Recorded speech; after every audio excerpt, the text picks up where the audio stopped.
Alright, Rosie and Alistair's new deal is a lot simpler than I thought. Here's the breakdown of their deal in kindergarten language because I needed this yesterday, apparently. Rosie said, "Bitch, a bomb is about to blow up the entire city, go help them." Alistair essentially said, "Heh, you don't own my soul anymore, you can't tell me what to do. But you know I don't work for free. Fix my staff." She said, "Bitch, after you broke our deal, no, I'm not paying." So he said, "Guess everyone will just die then." She said, "You're fucking capping." So he once again said, "If I do this favor for you, I expect something in return." She said, "You're evil." And he said, "Bitch, you know that. Now fix my staff." So she said, "Shit. You're right.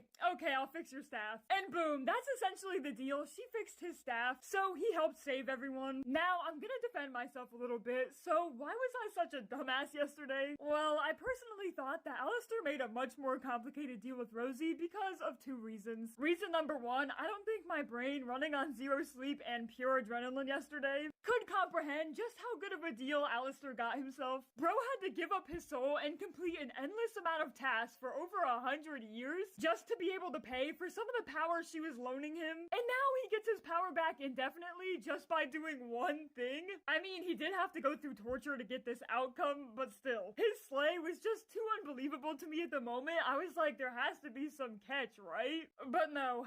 I was wrong. Reason number two as to why I think I was so fucking confused yesterday is that we literally just found out Alistair was previously staying at the hotel because of their deal. So seeing him go back in the finale made me think that he must have re-entered some kind of deal with Rosie, but I failed to realize that even though Alistair was technically forced to stay at the hotel, that didn't mean he wasn't on board with Rosie's plan. As evident by this scene in season 1 where they both seem like they're on the same page about guiding Charlie, and obviously evident by Alistair freely choosing to continue working with Rosie on whatever plan they have for the hotel. Because even though Alistair got his soul back from Rosie, I definitely think they're still gonna be working together next season. Alistair just got himself free to be able to work towards his own goal of being the one pulling all the strings. And feeding you radio apple shippers apparently, because you always win, goddamn. But regardless on if you think they made a more complicated deal here or not, Rosie and Alistair are pretty much on equal footing to each other now, so I cannot wait to see more of what exactly their relationship is gonna entail in season 3. Anyway, thank you guys so much for correcting me. But if any of you guys ever end a comment with, "Hope this helps," again, I'm gonna blow up this whole... I'll say, thank you for the help. I think too deeply about things sometimes.